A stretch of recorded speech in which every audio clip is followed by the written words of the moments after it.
Welcome to episode number 318 of Category 5 Technology TV. It's Tuesday, October the 22nd, 2013. Nice to see you. It's nice to be seen at this age. Good to see you. How are we doing out there? All right. Should we tell them about our... No, we won't tell them about our technical difficulty. Well, I'm going to tell you what's coming up in the newsroom right off the top here. Removal of scar tissue from the heart may help patients with pending heart failure. ISO Hunt is shutting down and being hit with a $110 million fine. Ouch. And IBM is working on a computer architecture based loosely on the human brain, complete with blood. Microsoft has done it again. Their latest upgrade to fix their OS has in fact broken it. Stick around, these stories are coming up later in the show. Yes, and tonight we're going to be unboxing the brand new Roku 2 streaming media device. So make sure you stick around. We're going to check out what is in the box, and we're going to learn how to secure our passwords, make them safer using something called Entropy. Don't go away. It's going to be a great show. This is Category 5 Technology TV. Starring Sasha Dermatis,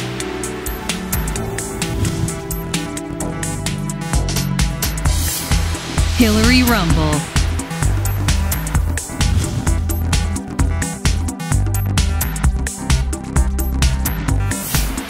Krista Wells,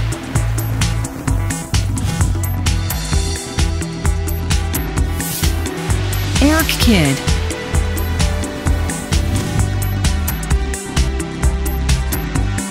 and your host, Robbie Ferguson.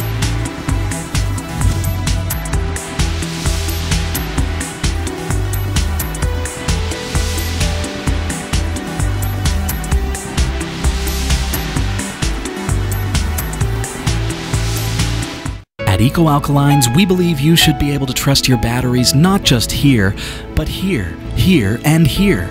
But with one exception, you should also be able to trust your batteries here. EcoAlkalines are the world's first and only certified carbon-neutral battery manufactured to the highest standards of recycling and quality, without any trace amounts of harmful chemicals like mercury, lead, or cadmium. EcoAlkalines provide performance that rivals leading national alkaline battery brands at a comparable price. Find out more about the EcoAlkalines difference. EcoAlkalines.com. Broadcasting since 2007, Category 5 Technology TV has grown year after year, faithfully bringing viewers hundreds of one-hour episodes focused on helping with their tech questions, assisting with the migration to Linux and other open-source alternatives, presenting new and interesting tech products, and providing insightful interviews and demonstrations. All this is provided free of charge. We are now in our 7th season, and it's time to improve the viewing experience, make the show look and sound great. We continue our focus on fun, educational broadcasting. Stand with us as we build a brand new studio for Category 5 Technology TV, bringing Category 5 TV to the world with better visuals, full 1080p video, and a permanent sound-isolated studio. We have big dreams, and we want you to be a part of them. Please support Category 5 Technology TV.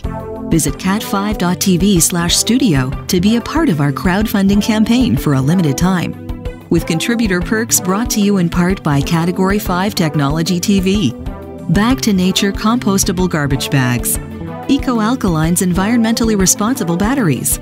Free play human-powered devices. NetTalk Duo 2 with free calls to the USA and Canada and no monthly phone bill. And the Android-powered Rico Magic Mini PC. We thank you for your support. Please visit cat5.tv/studio today. This is Category 5 Technology TV. I'm your host, Robbie Ferguson. And I'm your co-host, Eric Kidd. How's everybody doing? How are you? All right. Well, Category 5 is a member of the Tech Podcast Network. If it's tech, it's here, and the International Association of Internet Broadcasters. We also have our mobile website up. Get your device, scan that code. It's m.cat5.tv. And that'll bring you over to our mobile website with live streaming video and audio, as well as on demand. But you always make me turn off my wireless when I come in here. But they're allowed to use them at home. Okay, fine. It's a little less distracting for the viewers at Double home. Standards.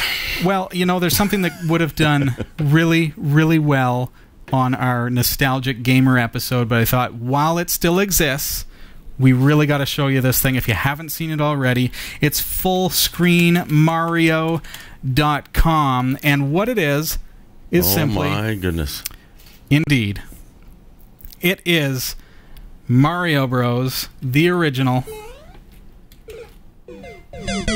Oh, I'm doing good, aren't I? You just got kicked off the wall. So this is actually an HTML5 remake of the original. It's me, How much do you love that? It looks just like it. It's fantastic. Better kill it before we get sued for copyrights, because the guy who built it did. Of course, he's getting very, people are hitting this site like crazy, and Nintendo noticed and said, hey, can't do that.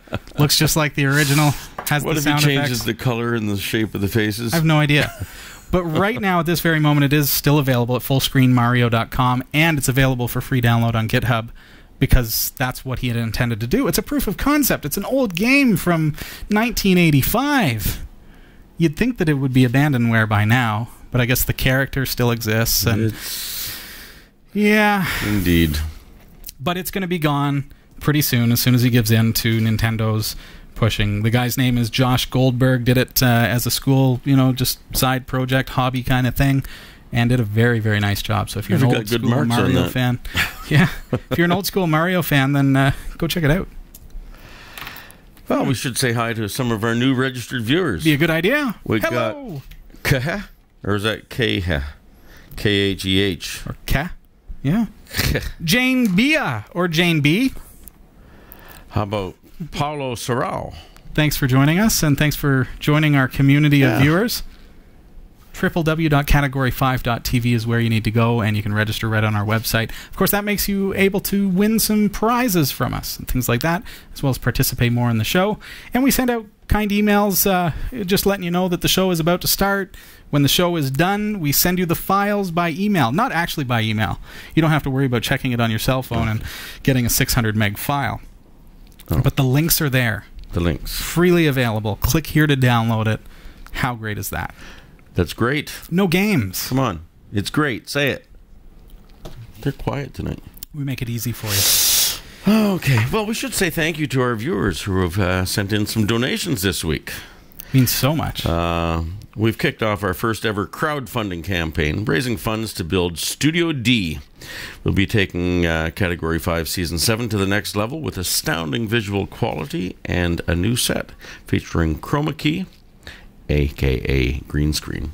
We've played with that a little bit. We have played with it, and there's a certain level where it becomes professional grade, what we call broadcast quality. That's what we're aiming for. Category 5, some people have said I'm going to wear my shirt with the green polka dots. Perfect. Just put a bunch of space holes in you. But Category 5 has been around for a long time. We've been doing this. We're in our 7th season. And it's people episode say to 318, folks. People say to me, well, the show's great, the content's great, the video's great, the sound's great. But the truth is, when you turn on an HD broadcast, there's a big difference as far as the visual quality. You look at the focus on my face. We're using consumer cameras, and that's what we've been able to do so far.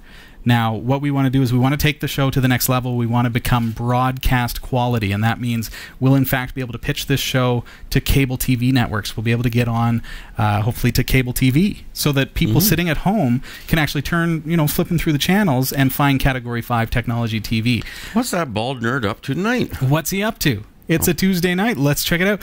The thing about that, though, is the show content never changes. What's the show about? It's about your questions. It's about giving you great information, about giving you excellent tutorials and fun interviews. And at Christmas time, we had a music special. And we give away stuff. We did stray a little bit from the... Well, that time format. we did. Yeah, it kind of fell on Christmas Day. But we do have a lot of fun here, and that's never going to change, and our focus is never going to change. What can change is the accessibility of the show. We do our best to make sure that we can get this show to you. We've been pushing it into mainland China because their firewall, they have a government firewall that blocks YouTube and blip.tv, so there were problems getting in. So we actually decided to push a different route, and we've got servers in mainland China that are actually hosting the show. So now people in mainland China can tune into the show. So that's one way that we're pushing to get our show out there more accessible. We want to get it into your living room. We want to be on Roku, which is, we're developing our channel right now as I speak. Not actually right now, but it is in development. So we're very, very excited about the things to come, but we need your help. $88,500 is what it takes. It's a journey, but we're going to do it together. I know we can do it. If everybody who's watching this show, if you can imagine this one broadcast, sitting down at your computer, at your TV, at your Miro Internet TV, at your set-top box, whatever you're watching us on, even on your mobile device, if every BlackBerry. Single person... do they still work? Sorry. He assured us they're still going to be in business. If every single person watching this right now, hearing my voice, gave just $2, we would surpass our $88,500 goal. That's amazing. So if you think that your $2, your $10, your $20 doesn't make a huge difference, it really, really does. So don't give till it feels good. Give till it hurts. Oh, no, that's not what I'm saying. But I want you to know that everything helps, and we do have some great perks. We've got some amazing things that we're giving away. We've partnered with companies like Eco-Alkalines, like Free Play human-powered devices, Bag to Nature. One of my favorite people, Nelson, who joins us from Net Talk, great guy and a fantastic product, gives you free long-distance calling. And that is available to you as a perk for donating to Category 5 through our campaign. So it's cat5.tv/studio. Other things there too. We've looked at the mini PC from Rico Magic. Yes. We're giving away some of those as well for people who contribute to the show. We've got they have the most amazing HTPC controllers with the built-in keyboard when you flip it over. Yeah. We're giving away 2 of those as well. So check out that website. It's on Indiegogo, cat5.tv/studio, and please do show your support. We don't ask for it often, but this is a time where we really need you to help us out with this, and we're going to do this as a community. I believe we can do it. So thank you to everyone who is showing your support. Thanks so much. All right, on with the show. What now, my friend? Oh, I'm going to have another drink. That's a lot of talking. It's a lot of vodka. Oh, sorry. Could you imagine? What a guy. I don't have to imagine. You've been working the gigs too much. That's what it is. Yeah. How's it been going? You're obviously quite busy. Now, for those of you who are just joining us, who are not watching live, note if you're following along in the chat logs, we're about 12 minutes behind schedule tonight. So that doesn't really matter to you if you're on demand or watching on YouTube. It was only partly my fault. Partly. Yeah. But so what's going on? You're busy. You're doing a lot of gigs. I see your name around town and lights. Gigs. And I've been playing some pretty neat gigs. Yes. In some afternoons, I've been playing in some retirement homes. That's cool. And they must just absolutely love that. You know what? I think I've got a whole new career. I've still got my evening gigs in pubs and places like that. And I'm playing some retirement homes and. Oh, that's cool. What a fun bunch of folks. Yeah. So do you do anything differently when you're playing? Oh, I'm digging back into the you do oldies and stuff? Doing a lot more oldies, yeah. Oh, that's cool. But when you get to be my age, some of the oldies aren't that... That's a sad thing, eh? Don't seem that old anymore. I said there's a radio DJ in town that I used to work with, and he started saying about, we're going to do the retro show this weekend. Should we play this song? And I was like, I listened to that when I was 20. Yeah. Ouch, man. I know. And you're playing it on your retro show. Oh, there comes a time I think we've passed over. We've passed over. But no, it's fun. It's all good. Excellent. Good to hear. How are your passwords? Do you think that they're safe? Do you think your passwords are safe, Eric? Password 1 just doesn't do it anymore.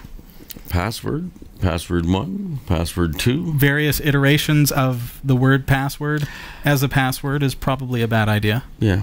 I mean, you can gussy it up a little bit, with some uppercase and change some letters around to being numeric or specials. But that's been the what we've been taught for some time now is uppercase, lowercase, alphanumeric, minimum 6 characters, and you should be good. But then we start to learn. But your dog's name or your birthday is always good, right? Oh. Well, it depends on who knows and who's going to be sitting down and trying to crack your password. Yeah. The fact is that these days, a lot of times, it's not Joe Blow user who knows you. It's not me going into your place and trying to break into your computer. No. That's not the person that we're afraid of, if I can use that phrase for lack of a better term.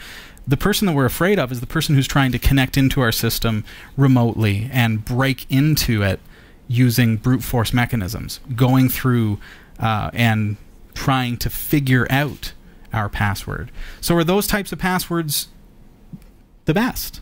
You would think so, because when we look at those passwords, we think, oh, that's impossible to guess. I can never actually guess that. But looking at it from, is entropic a word? Using entropy. Entropy is basically the measurement of the randomness of data. The measurement of random. The unpredictability of data is probably a better way to say it. So how unpredictable is your password? So if it's the name of your dog, somebody who knows you, that password basically has no entropy because there's no randomness to it. There's no unpredictability to the password because you've got pictures of your dog all over your desk and your password is Rover with a 0 instead of an O. It doesn't take me long to figure that out. Not that long. Uncertainty is something that entropy plays on. And if I take a coin, so I've got a Canadian toonie, which is $2 here. I've got tails and I've got heads. So we can pretty much assume that if I flip it, okay, there's heads and there's tails. It's basically a 50-50%, you know, it's 50-50. Entropy is 1, or we've got a 1-bit chance that it could be either or. Okay. If I take a rare earth magnet and I stick it to one side of that, now, all of a sudden, this is not a symmetrical coin. This is not perfectly weighted on both sides. There's a variable here. Whoop, I dropped it, but it was heads. There's something about this magnet that says heads. Heads. It's a loaded coin, kids. There's something up with this. I've lowered the entropy of this coin by placing this magnet on the coin. The chances are much higher now that I'm going to get heads than I am to get tails. Right. I've changed the entropy. There are coins that magicians use, or, you know, tricks that have two sides. Both sides are heads. Don't put that thing in your pocket with your little yes. flash card, or, I mean, yeah. If you've seen one of those coins that has heads on both sides, there's absolutely no entropy, because no matter what happens, no matter what I flip over, it's always going to be heads. So there's no chance that it could be a variant. There's no unpredictability to that coin. And we'll refer back to that. Let's say I've got a die, a single die, and I roll that die, and I get a 3. Okay? So now I've got a 1 in 6 chance that if I guess a number, I'm going to get it right. So similarly, if I were to guess, if I knew that it was 1 to 6, how many tries would it take for me to guess your number? Probably 3. I would say 1. Was it 1 that you rolled? Was it 2?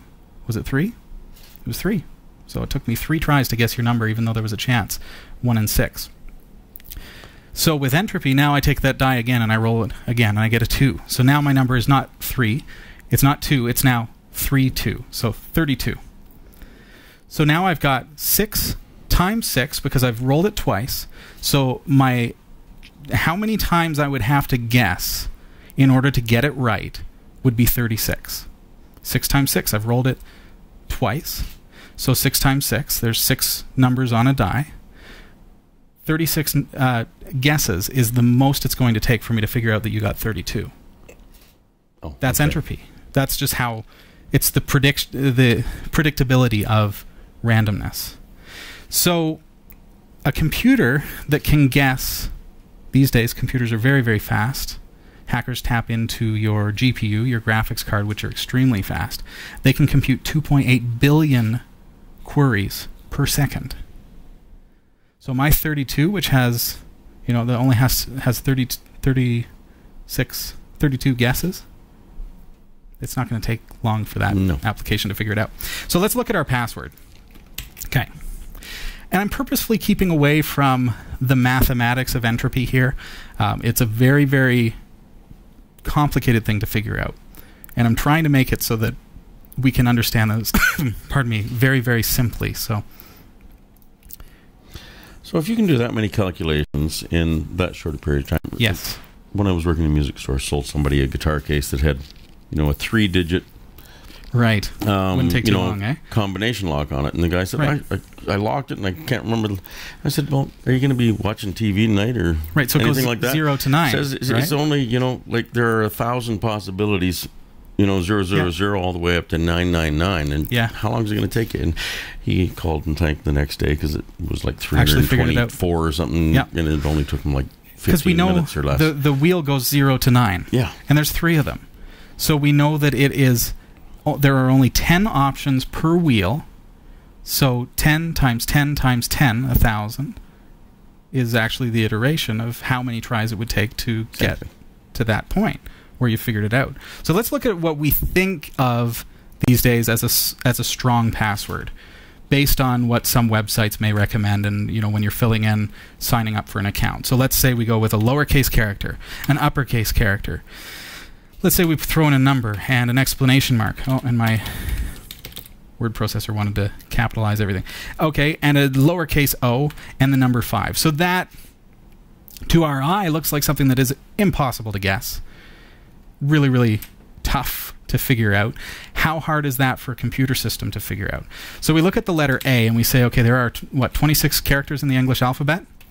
So we go 26 times, and then we've got the uppercase T. There are still 26 letters in the alphabet. There is the number 3, and we know on the English keyboard that there are only 10 numbers, 1 through 0.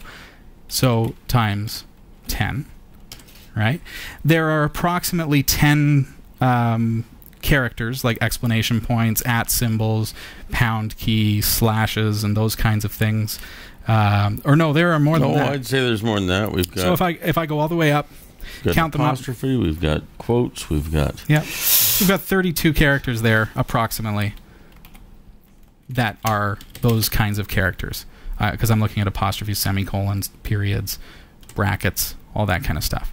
We've got another letter, 26, and we've got another number, so we know that there are only 10 numbers available on our keyboard. So that's the calculation to figure out how many guesses it's going to take in order to get this. And the actual result of that equation, if we were to put it through to a calculator, is simply 56,243,200. 56,243,200 guesses in order to guess that password. We think, okay, well, for somebody sitting down at my computer, that's nearly impossible. You'd be sitting there forever. For a computer that can calculate. The third time you get it wrong, it's locking you out for 20 minutes. It could very well be, but not really the case when it comes to remote desktop. Somebody trying to brute force their way into your remote desktop on a Windows PC, for example, there's nothing in place to stop them from continually trying to crack your password to log into your computer, access all your network files. Just one example. I'm sure about that. Just one example. Okay? Unless you had a firewall in place, CSF on a Linux machine may be able to block this kind of attack. But we're talking about somebody being able to attack in such a brute force vector that they're not going to get locked out here. A computer processing at 2.8 billion basically tries per second, which is the average system these days with a good video card that is able to do that. It would take just fractions of a second to be able to guess that particular password. That's pretty scary. That's meeting to today's. So fractions of a second, I'm talking less than a couple of milliseconds to guess that password based on today's computing standards. Of course, the longer your password is, the longer it's going to take. But we can see from that the whole uppercase, lowercase, alphanumeric, explanation points, and @ symbols and everything is not really going to protect us from a brute force attack. It'll protect us from somebody sitting down at the computer and guessing a password, because it's not Rufus or Rover, but it's not going to stop the hacker who is brute forcing. Interestingly enough, the very thing that we thought was a bad thing to do, using words. Projector. I'm looking over here. Backstage Pass can see our video projector. I've got a video projector, and I've got a fireplace in front of me. So let's say that's our password. Just to keep the entropy very simple. I don't want to create such a long password for the sake of this demonstration, because the mathematics will get insane. Something like this. And the mathematician. Oh. You'll be surprised that it's actually very safe if you're using words that are not as common of words. Because remember what I did with this coin? I took this magnet and I put it on here, and I changed the entropy. So if I'm using words like dog, cat, horse, words that everybody uses, those are the first ones that probably come to mind. What if you turn them into one big word? Dog, cat, well, you're horse. gonna, yeah, absolutely.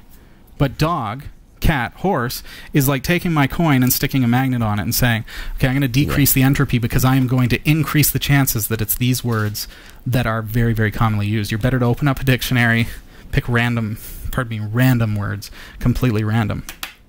So as long as you pick words that are not going to be, have a low entropy, then watch what happens here. Projector fireplace.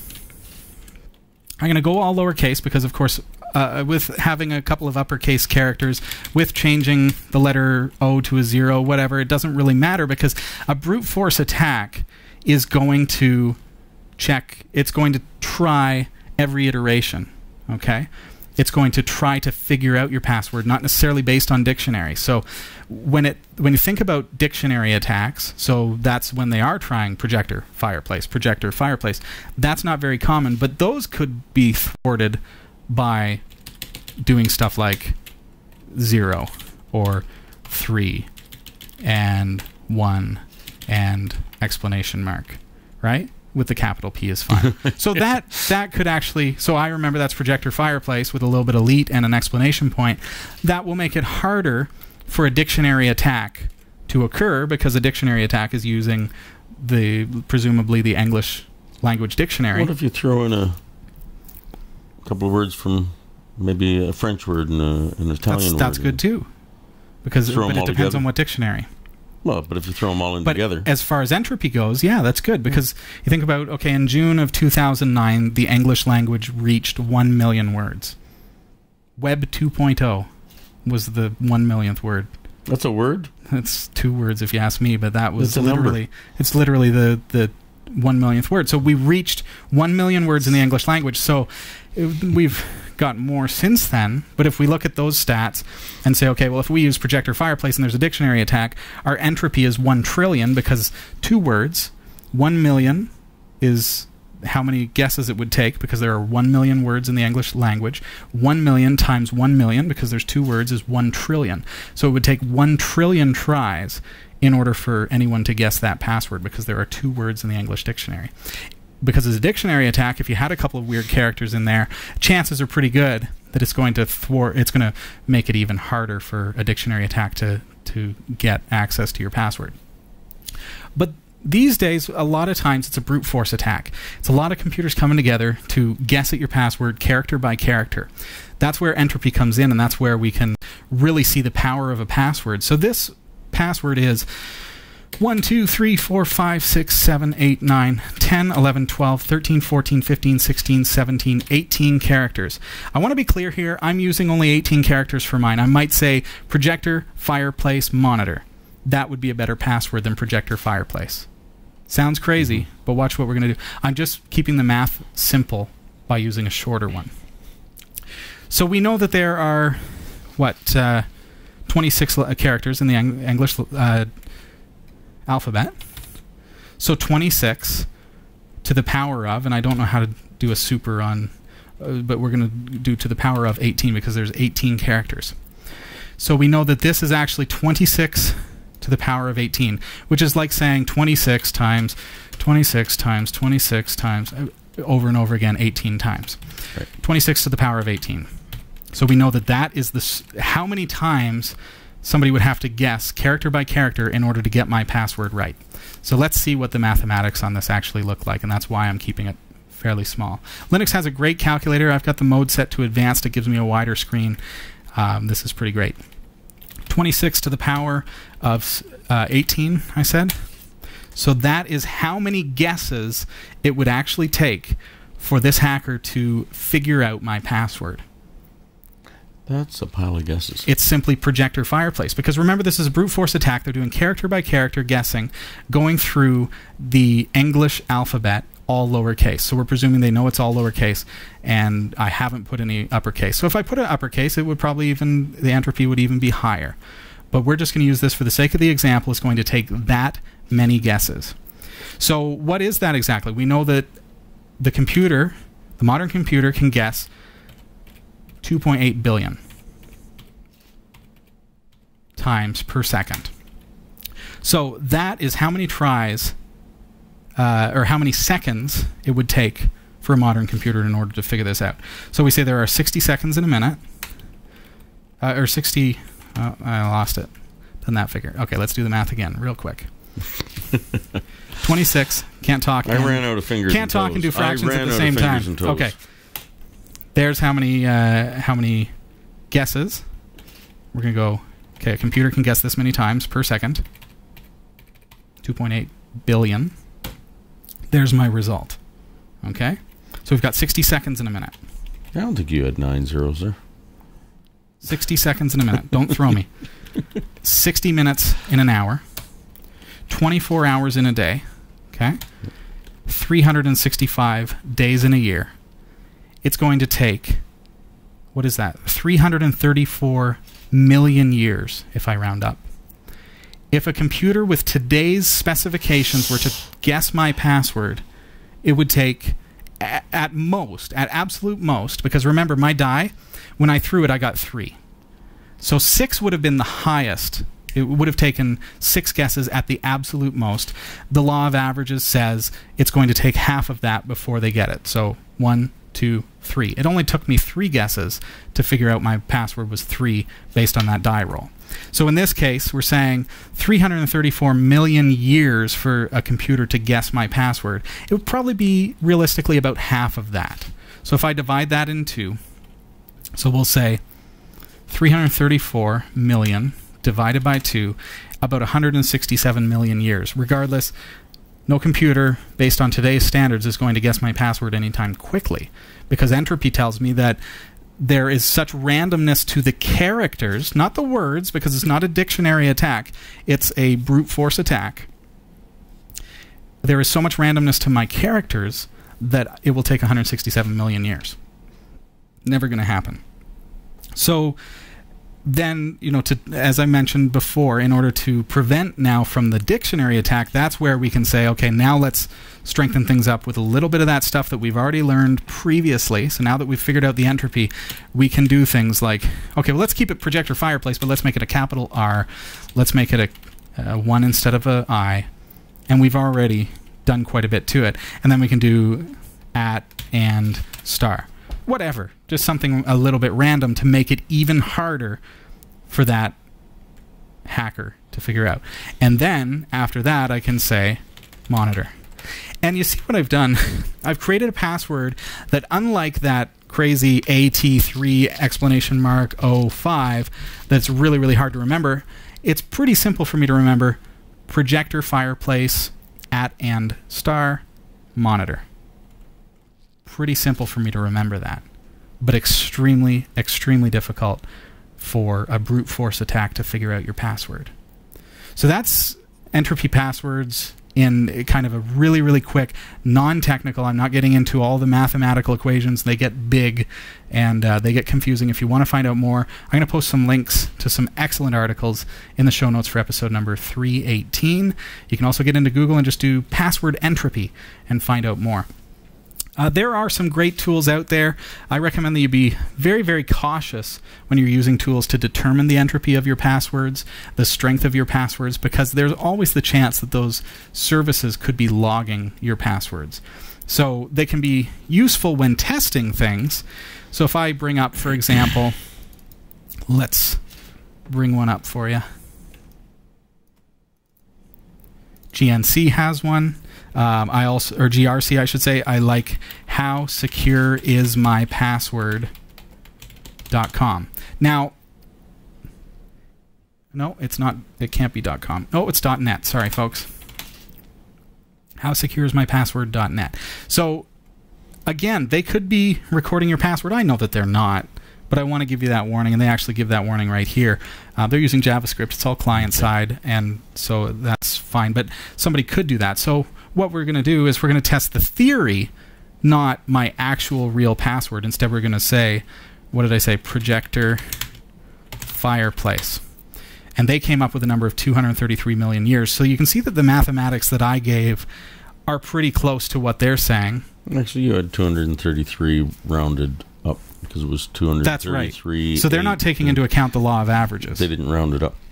They didn't round it up, and they're not taking into account averages. Yeah. So I'm saying it's between 167 to 234 million years, which isn't going to happen. But you can see that entropy and understanding how hard it is for a computer to guess your password, because that's who's hacking your passwords now. It's a hacker. Hackers don't sit down and do this anymore. They don't have to. They build a program. It takes way less time. The program goes in and tries to figure out your password. And this is how they do it, and this is how you can protect yourself by using stronger passwords that are easier, incidentally, for you to remember.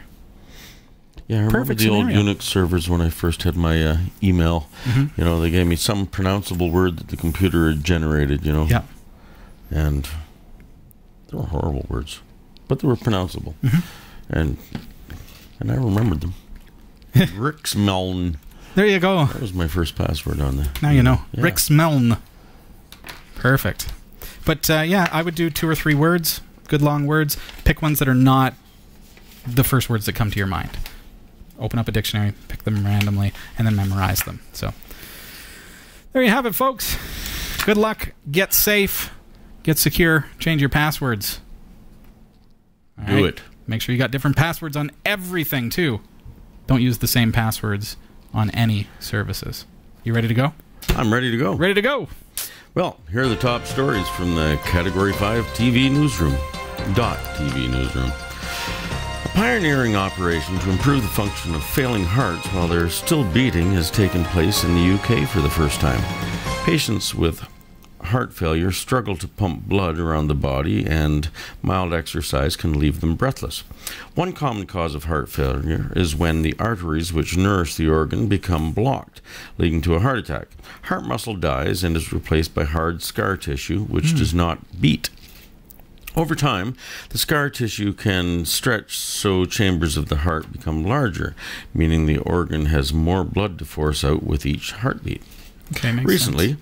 surgeons used a form of cardiac sewing to remove scar tissue from the heart of a UK man and reduce the size of the heart so it pumps more efficiently. The operation took place at King's College Hospital in London and is being tested in a trial at hospitals across Europe. Isn't that interesting? That is interesting. It's neat to see them realizing something that's quite potentially going to save lives, or at the very least extend lives. And here we are, it's 2013, and, you know, this is old-style medicine, and they're not talking about pumping you full of drugs or doing this or that. That's cool. We'll have to see how the study winds up, how the guy does. Well, we'll ask the fellow how he did. Yeah, get him on the show. How do you do? How's your heart? How's the old ticker? That'll be what we say. Did you hear about ISO Hunt? This is big news. Big news indeed. Well, ISO Hunt is a popular BitTorrent sharing website. They don't actually, host illegal files or anything like that, but the users put content on their site. And the owner of the site has been ordered by court settlement to shut the site down. So ISO Hunt is going. This site's owner is actually a Canadian, Gary Fung, and Gary has agreed to pay $110 million to the Motion Picture Association of America. MPAA Chairman Chris Dodd said that the move is a major step toward legitimate commerce online for the MPAA. Court documents have acknowledged that it's unlikely that Mr. Fung's company could pay the $110 million fine, and that they should probably expect to receive between $2 and $4 million. And there you have it. His service that he started up 10.5 years ago is gone. Just like that. Boom. There you go. IBM has unveiled a prototype of a new brain-inspired computer powered by what it calls electronic blood. Oh. The firm says it's learning from nature by building computers fueled and cooled by a liquid like our minds. The human brain packs phenomenal computing power into a tiny space and uses only 20 watts of energy, an efficiency IBM is keen to match. You gotta be kidding. Its new redox flow system pumps an electrolyte blood through a computer, carrying power in and taking heat out. IBM's Dr. Bruno Michel says, we want to fit a supercomputer inside a sugar cube. To do that, we need a paradigm shift in electronics. We need to be motivated by our brain. Their vision is that by 2060, one petaflop computer that would fill half a football field today will fit on your desktop. No way. Pardon me. Sorry, I've got this cough tonight. That's wild. Yes, in fact, you do. You think that sounds so far-fetched, right? But then look at what we've got here. All right? Yeah. Think about 1985, the first cell phones, and what we were bringing out in a bag, and the cable that came from the bag, and it was like this. Well, I had a brick and a phone and now I've got a computer that is literally more powerful than the computer that sent man to the moon. Mm-hmm. That's what they say, in my pocket. Wow. It's going to happen. They could do this. But I find it ominous. I'm just going to throw this out there. They're building a computer that is a brain, and it is labeled Nemesis. Just saying. A little ominous. Nemesis? Ominous? Nemesis. Gets to be a tongue twister when you say it that way. All right. Windows 8.1 has been released. Are you excited about this? I am excited. Excited. Doesn't know what to say, folks. Before you get too excited about it, new computer. Before you get too excited about it, hold up. We're going to remind you this is Microsoft Windows. Users shouldn't expect it to be too stable just out of the gate. And in fact, soon after the update's global release just this past Thursday, Microsoft started receiving reports that once it had been applied to their RT tablets and laptops, the gadgets had frozen during the boot process. Keep in mind, Windows RT, of course, is the version of Microsoft's operating system built to work on mobile devices, portable devices with the ARM chip. These are the very devices that Microsoft is trying to get you to buy so that they can make their way into the mobile market, which they're way, way behind on.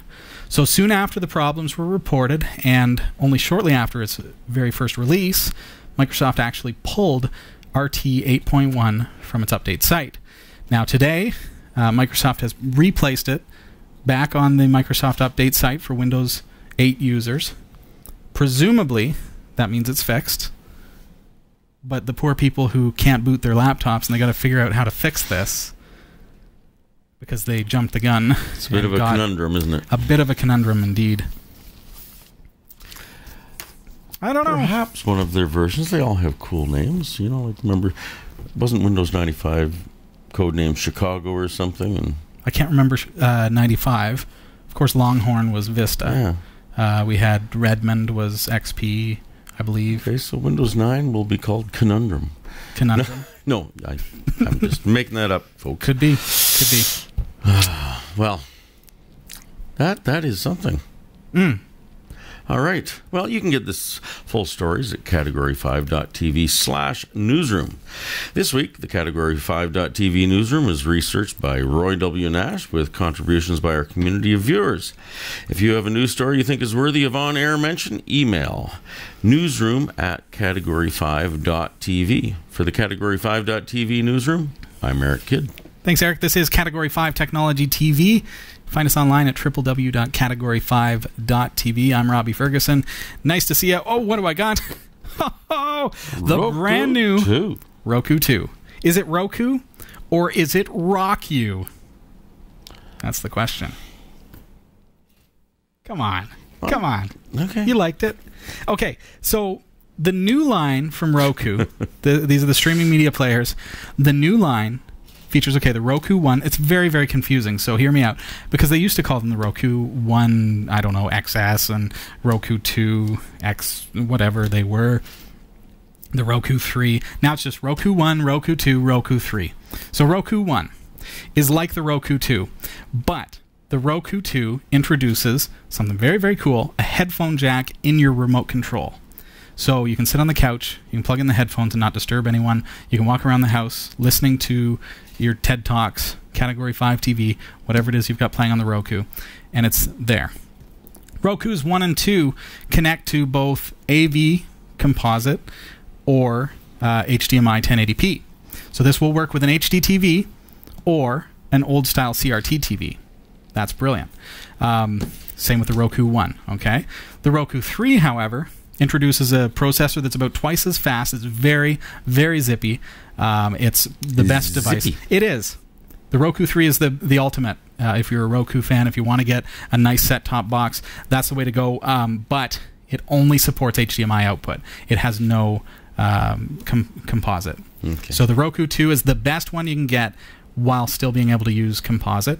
So if you've got a video projector you want to be able to hook it up to that doesn't have HDMI input, if you've got a TV, the Roku 2 is probably the way to go if you want the headphone jack, or the Roku 1 if you don't care about the headphone jack. I thought it'd be cool because it'd replace an MP3 player in such a way I can put on some music on the Roku, walk around with my remote control. You'll never have to get your butt off the couch. Never. Okay, so let's open this thing up because YouTube is sorely lacking. Are you allowed to have sharp things? You gotta be careful. This is a brand new device, just came out on the 17th of October, so we're very possibly one of the first actual opening box here. Here we go. They sticky these things pretty good. There we go. And one more great big giant sticker. Come on. There we go. Tiny box. Big entertainment. It's a good promo. Yeah, I just thought I'd share that. Come on, Roku. Are you sure you're allowed to have sharp thing? Here, let me hold on to the part of thanks, this. buddy. Oh, look at this. Hi, let's get started. We don't really care about the manual, do we? Look at that. We'll read it if we need it. Okay, here's the remote. No drummer name manual. Okay. Don't get ahead of me here. I'm just... Here's the remote. Okay, beautiful. Nice and simple. We've got volume on the side, just like an MP3 player kind of thing. We've got just the simple buttons, the simple buttons to navigate, and we've got a 1/8" headphone jack on the side of the remote. That's kind of cool. I like that you can just listen from the comfort of a pair of headphones. Because it's 1/8", it's not proprietary. You can use any pair of headphones you like. Okay, we've got AA battery, which incidentally I see are included in the box. So there we go. We're going to want to. But you're going to want to go with the eco-alkaline. I was going to suggest get some eco-alkalines, and that's ecoalkalines.com. There you go. There's the remote. The Roku 2. Here it is. Nice. That's pretty petite. They do not spare the sticky stuff. It's like they... Oh, my. No, I'm serious. They're just protecting it. They're just protecting it. It's like the tag on the mattress, do not remove. Yeah. Until... But no, I'm serious. I just peeled it off, and there's more. And here's yet more. They're protecting every little angle here. Even the bottom? They want it to be pretty. Yeah, it is pretty. Okay, here we go. There we go. A little bit more. The behemoth of a dog of yours upstairs gets a hold of it. It's not going to be so pretty. Yeah. Okay. So it is. It's slightly curved, and it has a bit of an indent here. It's got the number 2 on it because it's the Roku 2, so you couldn't put anything on top of it. Not sure yet because we haven't hooked it up how warm this thing is going to get. I do see, okay, it's very, very simple from the visible sides. Here's what you don't get to see on the web. There's the back of the device. So we've got HDMI plus real composite outputs. So we've got yellow, red, and white. So we're not talking about a proprietary interface that they're plugging in and then you've got an adapter hanging off the back of the set. No, this is the real deal, folks.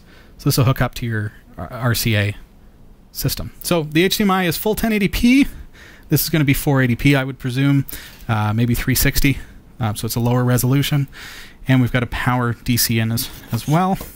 So what else have we got here? Okay, they have included a Roku-colored pair of purple earbuds. Is that in the dictionary? There you go. Roku-colored? Roku-colored. They are hyphenated? Stereo earbuds. And they just feel like cheap little earbuds. No big deal. And then we've got an RCA cable. This is for your audio and video if you want to go composite. And we've got composite. An AC adapter. There you go. And this is kind of nice. I know this is a silly thing, but the AC adapter actually says Roku on it. I don't really like how every adapter looks the same and you get lost and figure when they get muddled in, you move stuff from one room to the other and you throw a bunch of stuff in a box and you think, yeah, okay, well, what was that adapter for? Yes, I know. It's so you know, you feel me. I just went through that. So there you go. So that's the Roku 2, folks. We're going to be plugging it in over the next couple of weeks. We're going to actually be giving you a full review with on-screen demonstrations, and we're going to be demonstrating the new Category5 TV channel, which is coming soon to the new Roku devices. So check that out. We're going to have links to all the products in the show notes for episode number 318. There you have it. We have time for a couple of viewer questions, and I'd love if we could maybe bring up a couple. I've got your email up there for you. It never goes in quite the way it was. No comment. Don't worry, it's going straight on the TV. Well, let's read something here. Here's one from our friend Roy. Well, hey, Roy. Roy W. Nash. Okay, hi, Robbie and crew. Hey. With all the concerns regarding social networking privacy, i.e. the NSA and GCHQ snooping on everyone...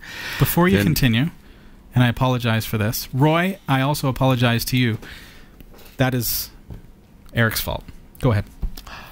You're looking... that was my fault. I had the wrong list up. That so was we're not going to do that, are we? We already did on episode 311. So, Roy, if you missed it, episode 311. I missed it on 311. I'm sorry. I'm really sorry. I missed it. I should be paying better attention. Okay, go ahead. I was probably playing hockey that night. Sorry, I didn't catch that. Here's one from Shubhashish Roy. Hey, yeah. Okay, sir. Another Roy. I have gone through many of your YouTube uploads and very impressed with the presentation. Now I want to know that what is the price of Wirecast software and how to get that in India. Oh, sure. Is there any distributor or dealer in India? Please update.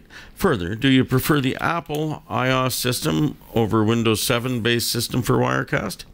What should the best hardware system required for at least 3 webcam input setup?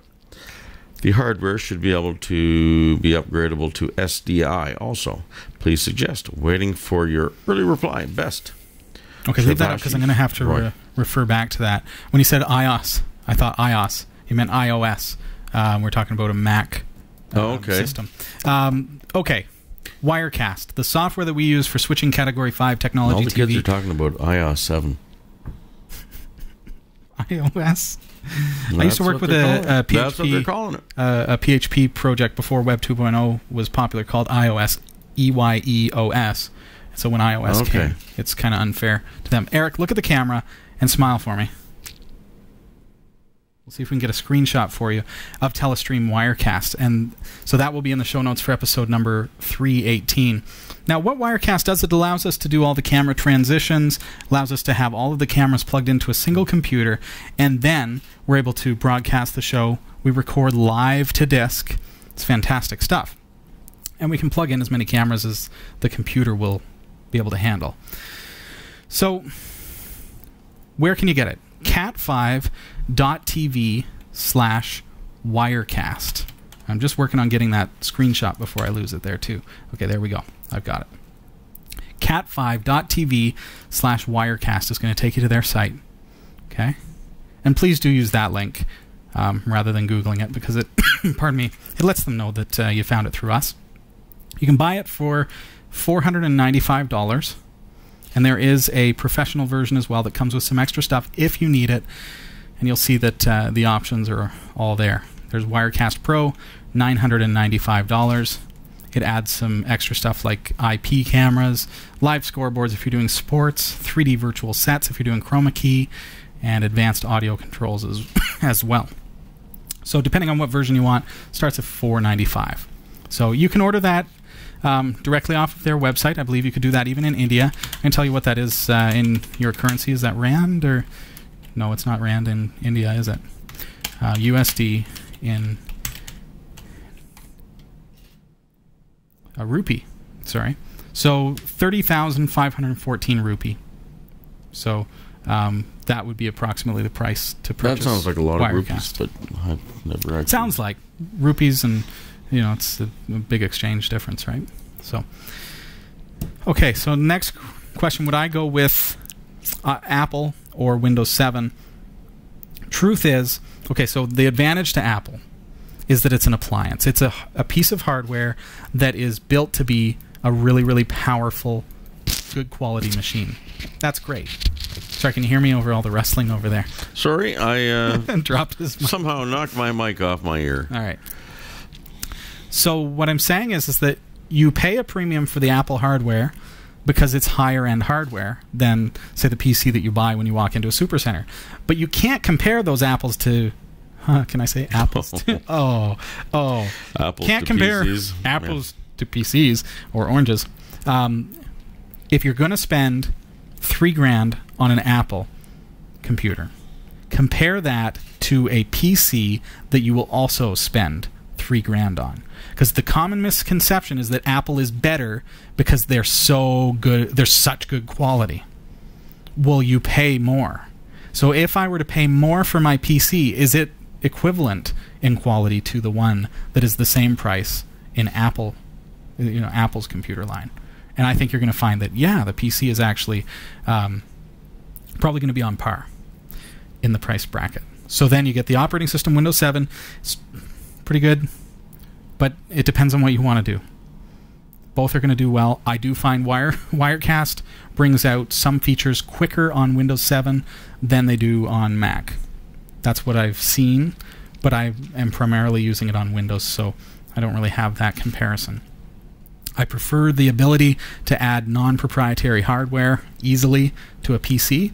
I can buy as many Blackmagic cards and stick them in there. I can build the system if I want. I can build one that has enough PCI Express lanes to do everything. So it gives you a little more flexibility for the price. Whether one is better than the other for broadcasting, probably Apple has that advantage in that they are going to force you to have better hardware. PC, the disadvantage is you could end up with a 5400 RPM hard drive and then wonder why you can't record HD. Well, you can't. You have to put an SSD in there that's going to be writing at 500 megabits a second easy. So if you don't, you're going to have bottlenecks. So it's not about Apple versus PC, it's about what hardware specs do you buy. SDI, just make sure you put in a Blackmagic card that supports SDI, like the DeckLink card, something like that. A couple $100 will put one in, 400, $500, puts one into a PCI Express slot. So we're pretty much... I'm sorry about my cough tonight, folks. It just kind of came on me. Happened when I walked Drinking in the room. water. Yeah. Might be the cologne or something. There. I love being able to blame it on you. Wow. That's all the time that we have for questions tonight, Eric, and thank you for sending them in. We will attend to your questions as much as we possibly can. Tonight I really wanted to talk about the password thing and make sure that you guys get all secured up. And talk about it we did. Indeed. That's why I'm so And rusty. Roku. Yes. Folks, I hope that you had a fantastic night tonight. Please, I do encourage you to check out cat5.tv/studio. We're building the new studio, and it's a very exciting project, but it's really important to the growth of our community as well as to the promotion of Linux to the masses. We want to get Linux out there. We want to get people to be able to sit down and tune into a show that is largely about Linux. We're usually talking about Linux, and if we're talking about Windows or Mac, it's usually something to do with, we're trying to protect the users by giving them some kind of security-related information.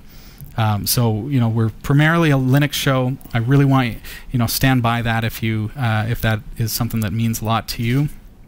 I think we've got a lot of potential to really push Linux and allow people to find Linux more accessibly. I think that's where we need to be at Category 5. So thank you, cat5.tv/studio. Thank you to everyone for your support. Next week, Sasha Dermatis is going to be here. Oh, Sasha. I And haven't seen guess Sasha what? in a It's going to be Captain Sasha Dermatis. Oh. As we endeavor to take flight on the Starship Enterprise, as we demonstrate some of the technology that will be available to Category 5 Technology TV when we reach our goal at cat5.tv/studio. That's right, we're going to be taking a look at a virtual studio on the Starship Enterprise. So that's next week. Wow. Don't miss it. It's going to be a lot of fun. And please visit our crowdfunding campaign this week. Send in any contribution of any amount, cat5.tv/studio. Everybody throws in $2. That's all it takes. Believe it or not. Believe it or not, that's all it takes. However, You can do more. If you can. Thanks, everybody. Have a fantastic week. So good to see you. I'm going to hang out in the chat room for a little bit. And next week, we are going to have a Google Plus Hangout live after the show. So don't miss that as well if you're on Google Plus. So see you, buddy. See you later. Bye-bye. We hope you enjoyed the show.